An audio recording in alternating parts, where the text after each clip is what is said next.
Many theories exist revolving around the tragic day of 9/11. Just under 3,000 lives were ended on that day, lives we will never forget. In this video, we will go over the theories that bring up the most compelling arguments and hold a lot of weight.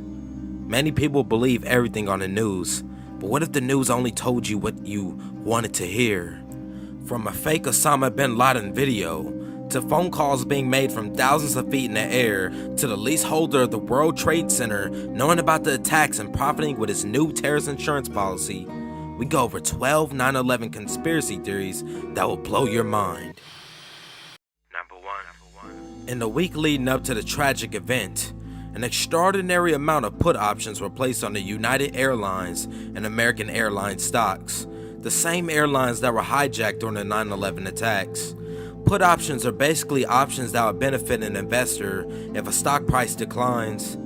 The many investors who had placed put options before 9/11 would see massive profits as the stock surged following the attack. How could this large amount of activity have happened if no big news or events happened before 9/11? Usually these were pretty steady stocks. Many speculate that traders were tipped off about the event and knowingly placed these put options on the airline companies. While most companies face a decline in stock price, some companies that support military needs saw dramatic increases, such as the company Raytheon. September 29, 2001, a story published in the San Francisco Chronicle claimed $2.5 million in profits from the stock options of United Airlines are yet to be claimed. The firm that would place this put option on the United States airline was managed by a man who is now in the number 3 executive director position at the Central Intelligence Agency. Number 2. The North American Aerospace Defense Command were running military exercises on September 11, 2001. One of the exercises involved a simulation of a live airplane being hijacked and accidentally crashing into one of their buildings. This was basically a simulation to prepare how to respond if this happens in real life. Coincidentally, the same event being simulated happened at the Twin Towers and the Pentagon, resulting in the cancellation of the exercise, an exercise that was happening the same day and just around the same time. What a bizarre coincidence. In the event that an airplane is hijacked, the North American Aerospace Defense Command, known as NORAD, is prepared to send out fighter jets, which can debilitate or shoot down the aircraft. On 9/11, NORAD generals said they learned of the hijackings in time to scramble fighter jets. Some skeptics believe NORAD, who was being commended by General Ralph Eberhart, ordered defense systems to stand down because of their lack of presence during the attacks. As far as we know, Eberhart's bewildering activities and decisions caused critical delays that led to an utterly failed military response. Flight 77, the airplane that crashed into the Pentagon, was spotted almost an hour before impact. Even flying over the White House, which is restricted airspace, this plane managed to not get intercepted by any fighter jets. Andrews Air Force Base, which was only 11 miles from the Pentagon, released no fighter jets. F-16 fighter jets were instead deployed from Langley Air Force Base, which is 120 miles south of the Pentagon. To make it even worse, the jets were sent multiple directions that did not include Washington, D.C. It was as if they were meant to fail. At least a dozen Air Force and National Guard bases were just moments of flight time away from the World Trade Center and Pentagon. How could there not be any interception or scramble of fighter jets once they realized the planes were hijacked, or at least noticed the planes were nowhere near their destination or flight path? The United States Air Force is the most technologically advanced and most dominant military force ever known to man. There were 7 air stations that were armed and on full alert to protect the continental United States on Tuesday, September 11, 2001. Almost 113 minutes elapsed between the time American Airlines Flight 11 lost contact and was hijacked at 8:13 till the time United Airlines Flight 93 crashed in Shanksville, Pennsylvania at 10:06. 153 minutes went by and the United States Air Force did not intercept any of these 4 hijacked airplanes. Number 3. While the jets scrambled everywhere, Flight 77 flown with incredible precision right into the Pentagon's newly renovated wedge, a new renovation that was almost near completion and was built to withstand terrorist attacks, ironically. Flight 77's flight path was so complex, many experienced pilots believed that the plane's maneuvers were incredibly difficult and damn near impossible. What makes this crash even more crazy is the fact that alleged pilot Hani Hanjour, who attended CRM Airline Training Center in Scottsdale, Arizona, was known to be a horrible pilot according to the instructors at the school. They are in disbelief that the airplane could have been flown by a pilot who couldn't even complete simple exercises with ease. Hanjour had a lot of trouble finishing flight school and would reapply. When Hanjour would reapply, he was declined training because he was so horrible at flying and would just be a waste of time to teach. He was at the school in 1996 and 1997. Hani Hanjour is credited with being the pilot of Flight 77. This is a man who, 3 weeks before September 11th, attempted to rent a Cessna at an airfield in Maryland. Suspicious of his dubious pilot's license, officials at the airfield insisted he take a chaperone test flight before a rental would be approved. He failed his test flight miserably. He could neither control nor properly land the Cessna. In fact, the instructors at the airfield in Maryland said it was like he had hardly even drove a car. He couldn't fly at all. The speed, the maneuverability, the way he turned, we all thought in the radar room, all of us experienced air traffic controllers, that was a military plane, says O'Brien. You don't fly a 757 in that manner. It's unsafe. How could a pilot who could barely pass flight school have such extraordinary skills to circle 270 degrees in such a way and descend 3,500 feet a minute and level out to ground level only 20 feet above the ground while traveling at 530 miles per hour? Maybe there was another skilled pilot involved that wasn't Hanjour. The airplane would only hit a couple lampposts, a tree, and a generator trailer before hitting the Pentagon between the first and second floor of the military headquarters.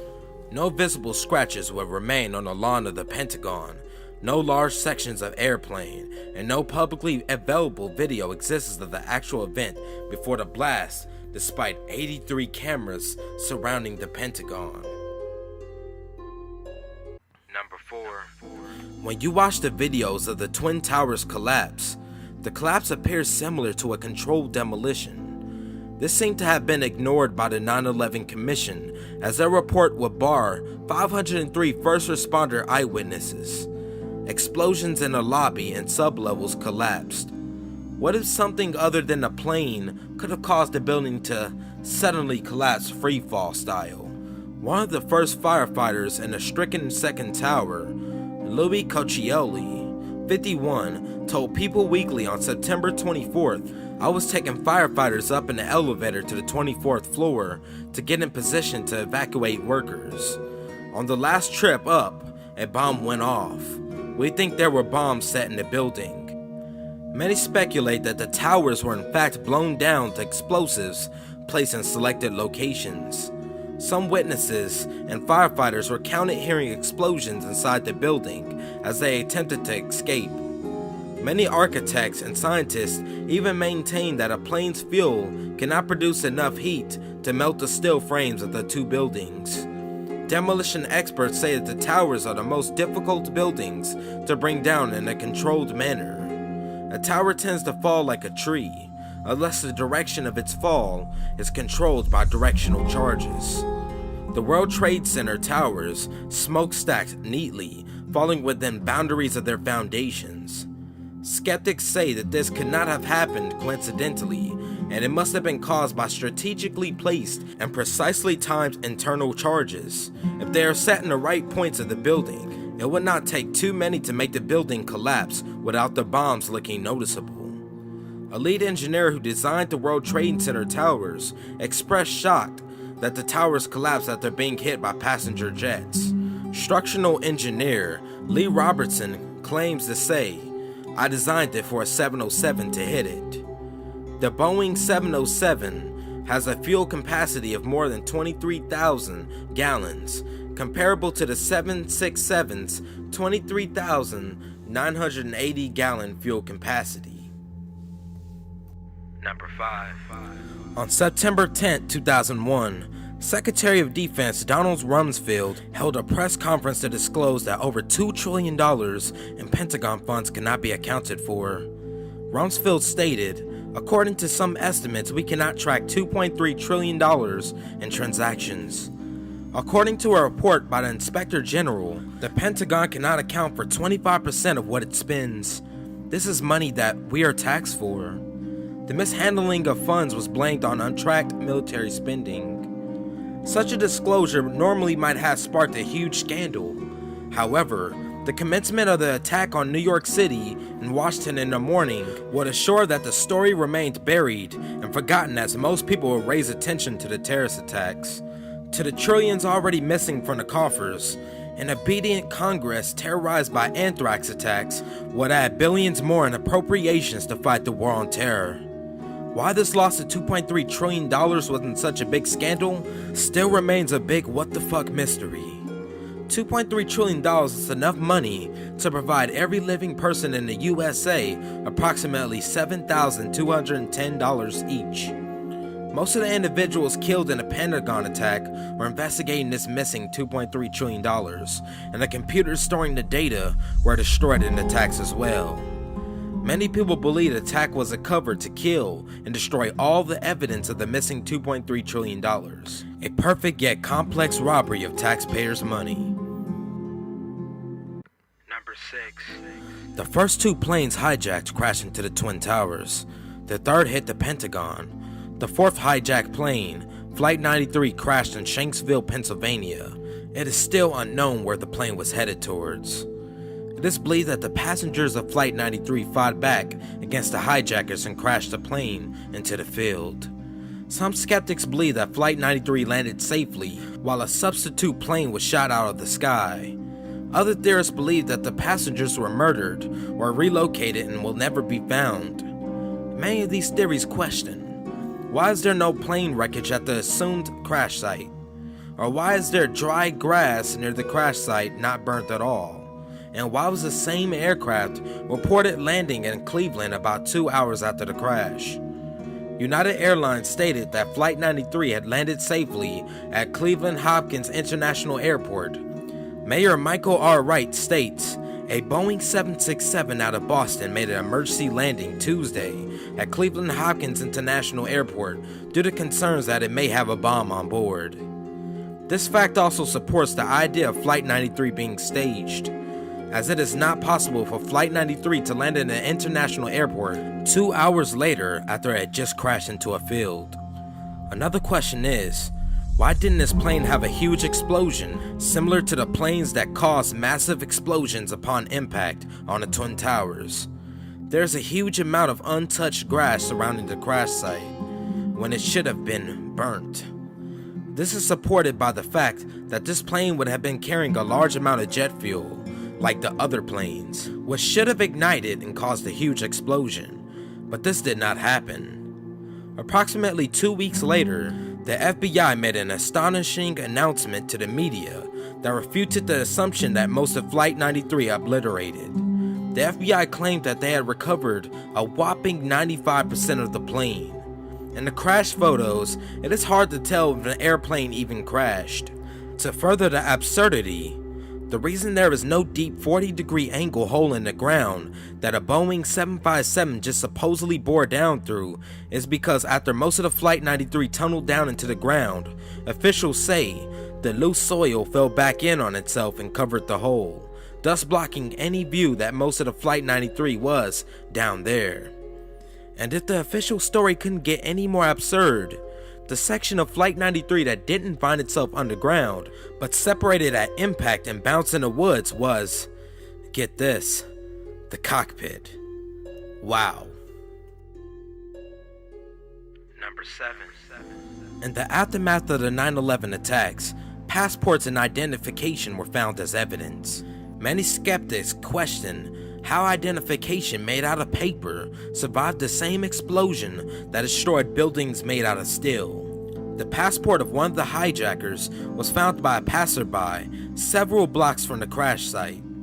Another claim of how the passport was found was from FBI agent Dan Coleman, who explained the passport was not found by any agent on the World Trade Center site, but incredibly, that it had been given to Detective Yuk H. Chin by a mysterious man in a business suit about 30 years old who ran off after having handed the passport. This claim seems more realistic, but if it is, who is this mysterious man and why didn't the detective run after him? And is this only a statement to make the passport discovery seem more believable, rather than believing the passports were planted or found by some random passerby? If there was a passport obtained from the crash, how could a piece of paper be found in a good enough condition to be recognized, but black boxes that are virtually indestructible were found with messed up tape recordings? Something doesn't add up here. Number 8. Many in-flight calls were taking place during the 9/11 hijackings. How the calls were made is the big mystery. How could these calls be made in such a high altitude? One call would make people even more skeptical. Mark Bingham, a passenger on a Flight 93 plane, had called his mother and said, "Mom, this is Mark Bingham." Why would he call his mother and identify himself using his last name? According to Mark's mom, Mark would usually do this on business calls and may have accidentally did this to his mom because he was so used to it. Or maybe he could have said it to let his name be remembered. A total of 13 phone calls were made from Flight 93, a large number compared to the other flights that had in-flight phone calls. How the hijackers managed to allow this many calls from the passengers also seems pretty weird, unless they were too busy trying to fly the airplane. The phone calls attributed to Flight 11 attendants Betty Ong and Madeline Sweetney both went on for a number of minutes. Many researchers claim that the phone calls made from Flight 93 had to be fake as they were made from cell phones, which are believed to be impossible in high-flying aircrafts. In an article entitled "Ghost Riders in the Sky," Dewdney gives expert-sounding explanations of reasons cell phone calls from jetliners wouldn't work. At the altitude, he states, the signal would be too weak, and below 10,000 feet, calls made from a jet would cause problematic cascades and networks of cell sites on the ground.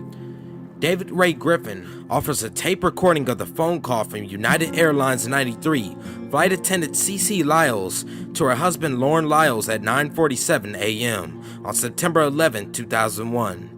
He reproduces the text of what CeCe says on Lorne's answering machine. After CeCe completes her message, a female voice is heard in the background saying, "You did great."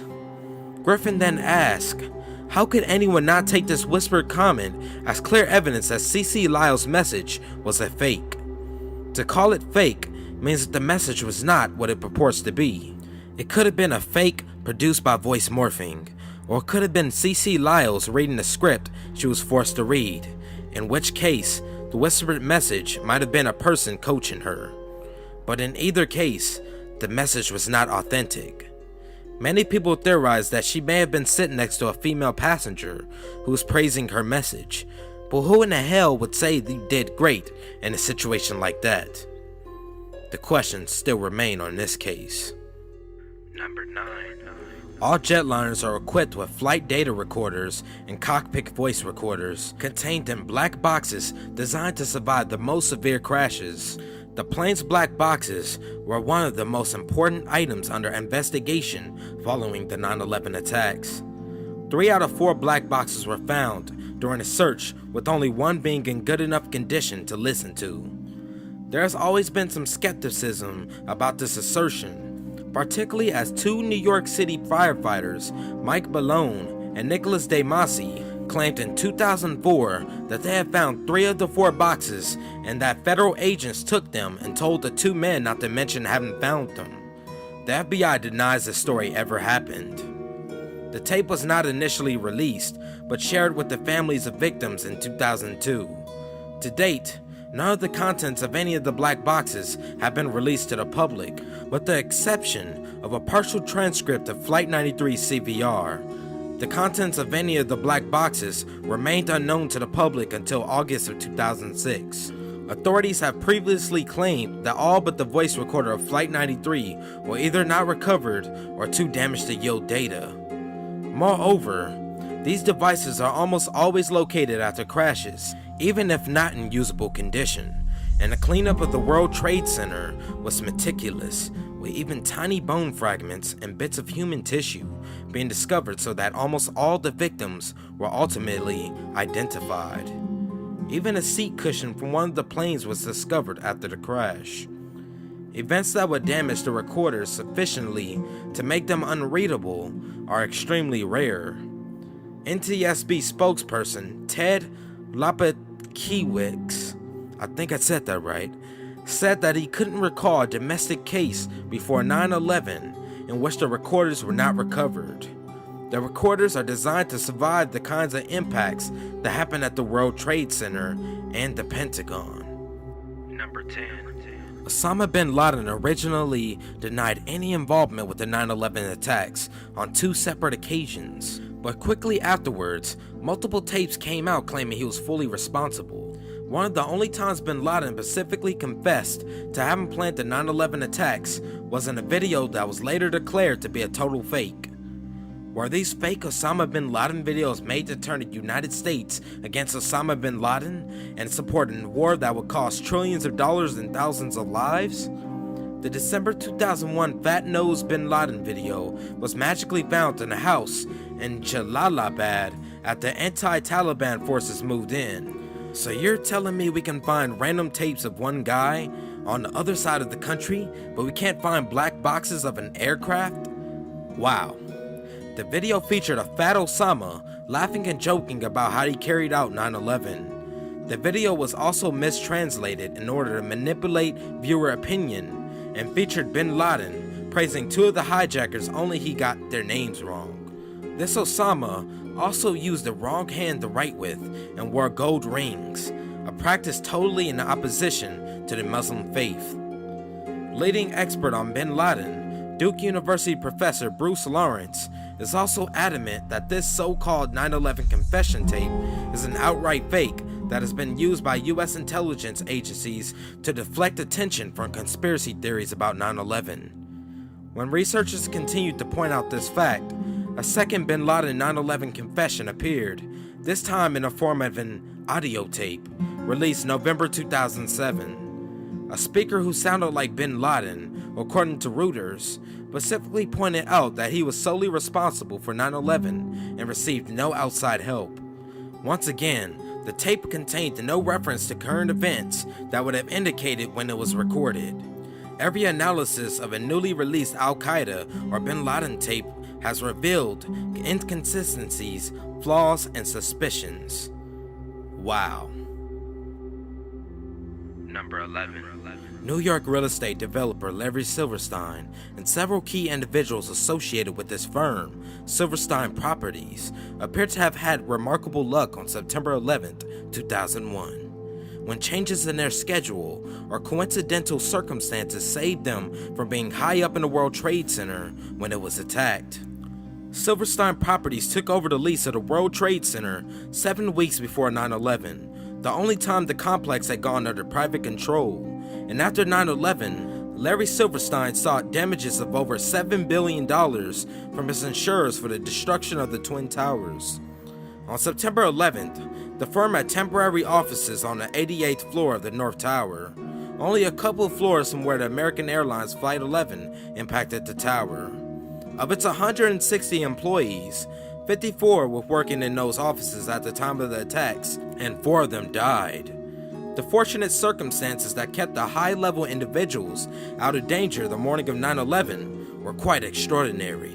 After his company took over the lease of the Twin Towers on July 24, 2001, Larry Silverstein reportedly spent his days at the towers, meeting and greeting his tenants. According to New York Times, every morning after the deal was finalized, Mr. Silverstein held breakfast meetings at the Windows on the World, the restaurant at the top of the North Tower.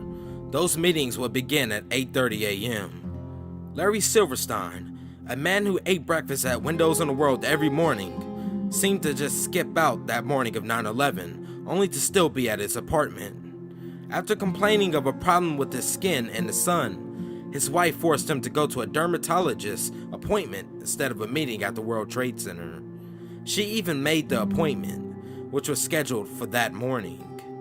Silverstein had recalled that he was getting dressed to go to the doctor on 9/11, but complained to his wife, "I have so much to do downtown. This is a horrendous waste of my time. I should be going to work." She retorted, "You're not going to cancel this appointment this morning. You're going to the dermatologist."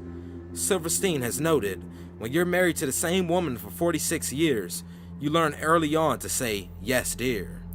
All of the approximately 170 people in Windows on the World at the time of the attack on North Tower, 8:46 a.m., died when the tower subsequently collapsed.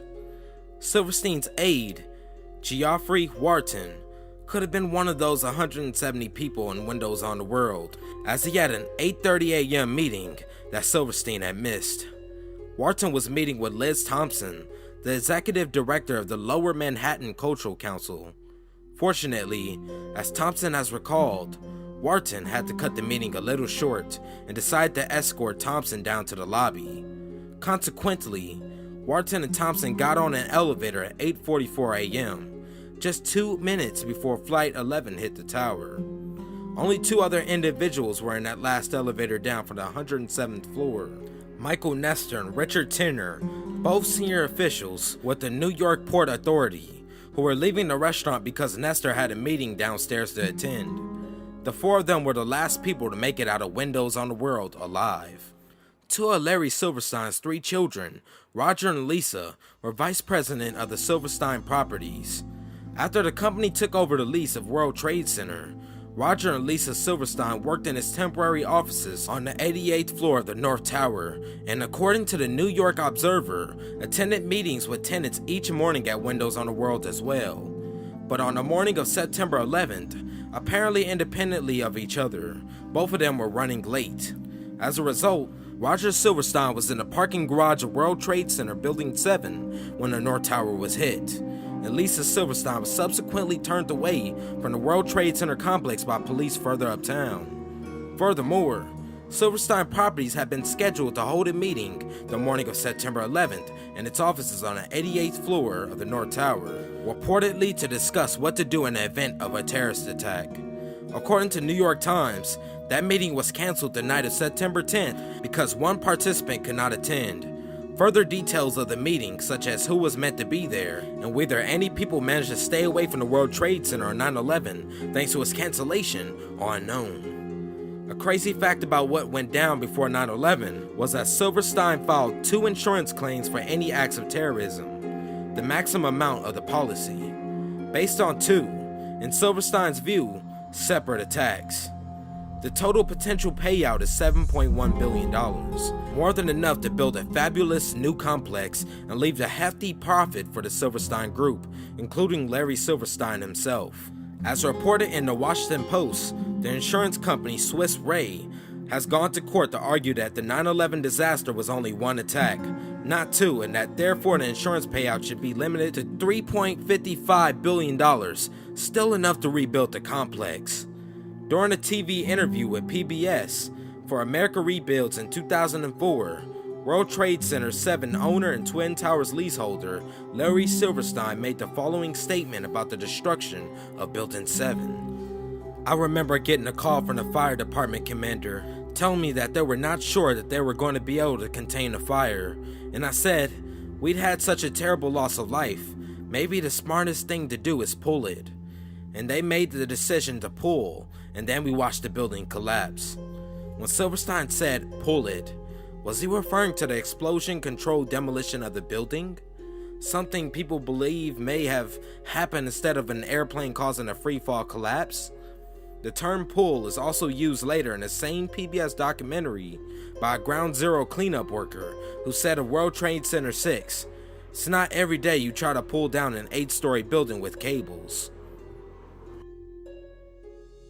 Bush hesitated for 441 days before starting the 9/11 Commission. The 9/11 Commission was given extremely limited funds. $15 million was given to investigate 9/11, an event nearly 3,000 people died in, and the whole U.S. population left affected. Over $60 million was spent investigating Clinton's affairs with Monica. Bush said he watched the first plane crash into the North Tower on TV before entering the classroom. When he entered the classroom, it was 8:55 a.m., only 11 minutes after the first crash. Dismissing the event as an accident, he decided to still go into the classroom and do a reading for the students. Bush entered the second grade classroom of teacher Sandra K. Daniels at about 9:03. At about 9:06, the president's chief of staff, Andrew Card, came in and whispered in Bush's ear, telling him, which Card later reported, a second plane hit the second tower. America is under attack. Instead of leaving the room and taking action as commander-in-chief, Bush remained seated in the classroom with a look of discomfort as he picked up his book and read with children for 8 or 9 minutes while America was under attack. Minutes that meant lives. Even worse, the school Bush was at could have been a target as well, putting children's lives in danger. Many people questioned why Bush was so comfortable in this location. Why did the Secret Service not rush him to a more secure location? Bush, however, remained at the school an additional 20 minutes following the classroom reading, even addressing the nation that he was still at the school during the attacks and was headed to Washington. Many things have led up to this day, a day that could have been prevented or handled better if warning signs were taken more seriously. The direct warnings to Mr. Bush about the possibility of Al Qaeda attack began in the spring of 2001. By May 1st, the Central Intelligence Agency told the White House of a report that a group presently in the United States was planning a terrorist operation. Weeks later, on June 22nd, Rosini and another FBI agent assigned to the CTC, Doug Miller, learned in January 2000 that one of the future hijackers, an Al Qaeda operative by the name of Khalid al-Mihdhar, had a multi-entry visa to enter the U.S. The CIA was repeatedly warning President George W. Bush and other White House officials that an Al Qaeda attack was imminent. But when Miller and Rosini attempted to warn FBI headquarters that al-Mihdhar could be loose in the U.S., a CIA supervisor ordered them to remain silent. The Daily Brief reported that Qaeda strikes could be imminent, although intelligence suggested the time frame was flexible. On June 29th, the brief warned of near-term attacks with dramatic consequences, including major casualties. On July 1st, the briefing said that the terrorist attack had been delayed but will occur soon. On July 24th, the president was told again that the attack had been delayed but will happen within months. These and other similar warnings were ignored by the White House. The neoconservatives in charge insisted that the threat was instead a coordinated diversion meant to distract attention from Saddam Hussein, who was perceived to be a greater threat.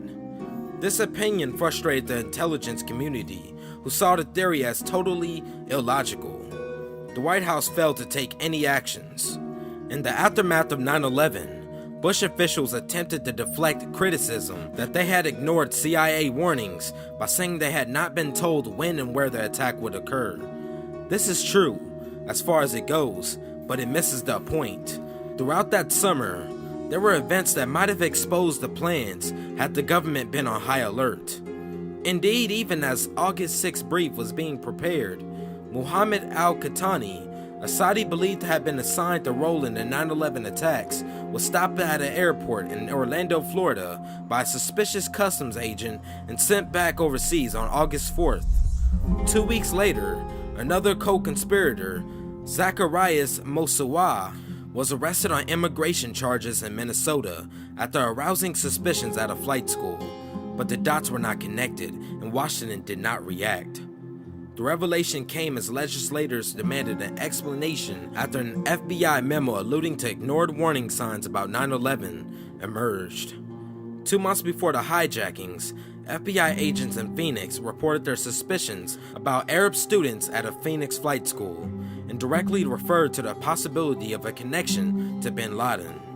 Illinois Senator Dick Durbin, who has read the memo, told ABC News Today they raised a very serious terrorism concern and threat to the United States, and it involved the use of training at aviation schools and terrorists from the Middle East. That should have been fair warning. The memo said terrorists might be seeking jobs with U.S. airlines or airports and urged FBI headquarters to obtain visa information on all individuals obtaining visas to attend these type of schools around the country. None of that was done until after September 11th, after 4 hijacked airliners plowed into the World Trade Center, the Pentagon, and the field in Pennsylvania. More than 3,000 people were killed and the World Trade Center destroyed. Flight school owners in Phoenix, where alleged hijacker Henny Honjor trained, said they had their own suspicions. They claimed if the FBI were concerned, we would have been concerned and something would have happened. Investigations would have happened, said Richard Hasty, president of CRM Airline Training Center in Scottsdale, Arizona. Just weeks later, agents in Minnesota told headquarters of the arrest of a suspected terrorist, Zacharias Mazwa, at a flight school in St. Paul, suggesting he might be planning to hijack a plane and crash it into the World Trade Center. FBI field agents wanted to search his computer, but they were unable to get the authorization. No one was able to put the 2 warnings, Mazwa and Phoenix, together in the fateful weeks before September 11th. After all of these theories, is it possible that 9/11 was an inside job? Was it a way to touch the hearts of US citizens and help support a war that would cost trillions? Was it a way to profit off stocks and insurance claims? How did the leaseholder of the World Trade Center, out of all days, not be in the top floor of the North Twin Tower? How did his main aide and children just so happen to have bizarre reasons as to why they weren't in the buildings? Did they know about the attacks? Why did so many bet the airline stocks would go down if there was no news? Why didn't the Bush administration do something about the terrorist attacks and set up a defense system? How did phone calls go through while in such high altitudes? You let me know what you think in the comments below. Thanks for watching. Please like this video, subscribe, and share it to your friends. Thanks for watching the countdown.